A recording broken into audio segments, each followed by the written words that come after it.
social media mo? Hindi ka rin pala. Kumaga, paano mo lang siya binabalanse? Tanong na sa akin yung sabi ko, hindi ko po alam kung paano ko nababalance. Di ano lang, sakripisyo lang po talaga. Kasi syempre, ever since grade 7 ako, actually elementary student athlete. So, it's how you manage your time and yung priorities. So, ayun. Medyo haggard lang kasi mga bata yung tinuturuan ko. Pasensya lang. Yun na. Ano bang tinuturo mo sa JP? Ano po, tinuturuan ko po grade 3, tapos science. Yan. Yung mga nakakatulong sa mga...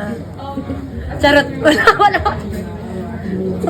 Wala naman may nakaka-recognize ba sa'yo na, teacher namin Meron po, actually lahat yung bata. So, yung mga ganun po, tinutulungan naman po ako ni Ma'am Oledan, yung ko po, cooperating teacher ko na, yun nga, iwasan makipaghalubilo na player, parang bilang player. So, pag nandun ako, talagang teacher ako.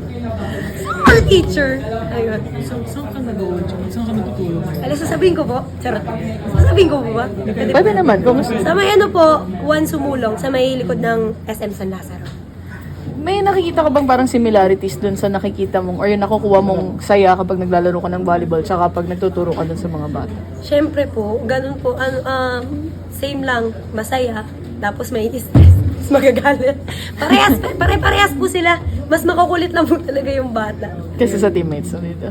Opo, yan mababait kayo mga teammates ko. Wala po.